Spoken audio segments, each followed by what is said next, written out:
आज हम सब लोग यहाँ पर मौजूद हैं आप लोगों को ब्रीफ करने के लिए एक इंसिडेंट के बारे में जो कि 7 जनवरी 2025 को हामरे पटन में हुआ। इस इंसिडेंट के बारे में जो इतला मौसूल हुई इंचार्ज पुलिस पोस्ट बलहालन के थ्रू कि लगभग 7:40 शाम को एक ग्रेनेड इंसिडेंट हुआ था पटन में, और ये इंसिडेंट अननोन टेररिस्ट ने किया था। ग्रेनेड लॉब किया था 163 TA प्रेमिसेस पर, और ये ग्रेनेड फटा था उनके MI रूम का जो स्ट्रक्चर है उसकी छत पर, जिसकी वजह से एक सिग्निफिकेंट डैमेज उस स्ट्रक्चर को हुआ था। थैंकफुली वहाँ पर कोई लॉस ऑफ लाइफ नहीं हुआ। मौका वारदात पर जो भी सबूत फराहम हुए, जिसकी टेक्निकल और इलेक्ट्रॉनिक एविडेंस जिसमें शामिल थी, उसकी बिना पर और एक थरो एनालिसिस करने पर सिक्योरिटी फोर्सेस के साथ मिल करके बारामूला पुलिस ने इन्वेस्टिगेशन शुरू की। इन्वेस्टिगेशन FIR नंबर 1 2025 जो कि 109 BNS और 16 व 23 section of unlawful activities act के तहत जो रजिस्टर्ड केस था, उसकी शुरुआत में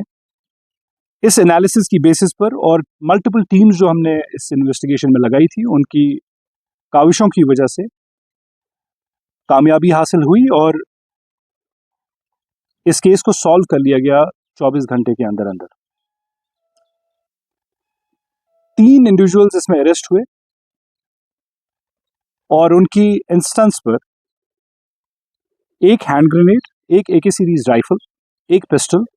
256 AK राइफल के राउंड्स, 21 पिस्टल के राउंड्स बरामद हुए। हम दीदा दानिश्ता तौर पर आपके साथ इस वक्त मज़ीद तफसीलात नहीं शेयर कर रहे हैं, क्योंकि एक्सपेक्टेड है कि जो ऑनगोइंग इन्वेस्टिगेशन इस केस की है उस पर असर पड़ेगा। मज़ीद गिरफ्तारियां और मज़ीद रिकवरीज एक्सपेक्टेड हैं। इस ज़िमन में एक ज़रूरी कुछ चीज़ें जो ज़रूरी बतानी समझते हैं हम, उसमें यह है कि एक शख्स, इनमें से जो अरेस्टेड इंडिविजुअल्स हैं उनमें से एक शख्स एक सरेंडर्ड रिलीज टेररिस्ट है, जो दूसरा शख्स है वो एक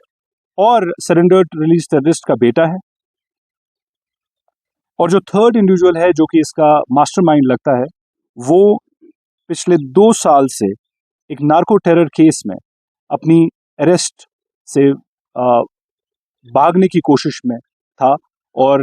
अपना इलाका छोड़ करके कहीं और रह रहा था।